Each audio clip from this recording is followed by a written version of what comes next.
నిన్న రాత్రి రాష్ట్ర రాజధానిలో దేశ రాజధానిలో ఒక యువతి మీద విద్యార్థి మీద దుండగులు అత్యాచారం చేశారు.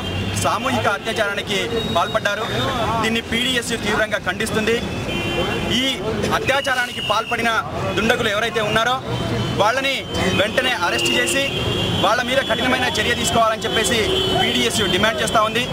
ఒక దేశ రాజధాని పటిష్టమైన భద్రతా ఏర్పాట్లు ఉన్నాయని, మహిళలకు రక్షణ కల్పిస్తున్నామని చెప్పేసి ఈ ప్రభుత్వం చెప్తా ఉంది. దాని డొల్లతనం ఏందో ఈరోజు దేశ ప్రజలందరూ కళ్ళారా చూశారు.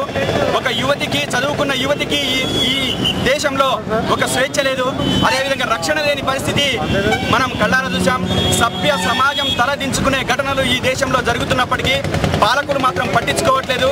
కాబట్టి ఈ దాని మీద వెంటనే కేంద్ర ప్రభుత్వం స్పందించి చర్యలు తీసుకోవాలని చెప్పేసి ఈ సందర్భంగా మేము డిమాండ్ చేస్తున్నాం.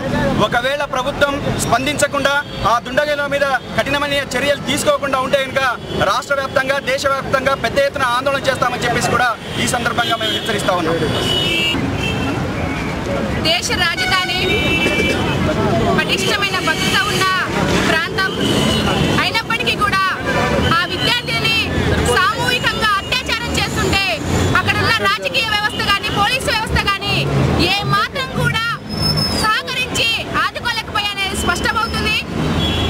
ఈ ఘటనకి నైతిక బాధ్యత వహిస్తూ ఢిల్లీ ముఖ్యమంత్రి అయినటువంటి షీలా దీక్షిత్ తక్షణమే రాజీనామా చేయాలని చెప్పేసి పీడీఎస్గా డిమాండ్ చేస్తున్నాం.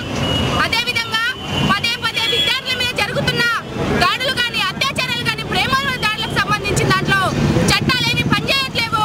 ఖచ్చితంగా ఎవరైతే ఈ ఘటనకు పాల్పడుతున్న వాళ్ళు ఉన్నారో ఇలాంటి రాజకీయ ఒత్తిళ్లకు గురి కాకుండా కఠినంగా వాళ్ళని శిక్షించాలి.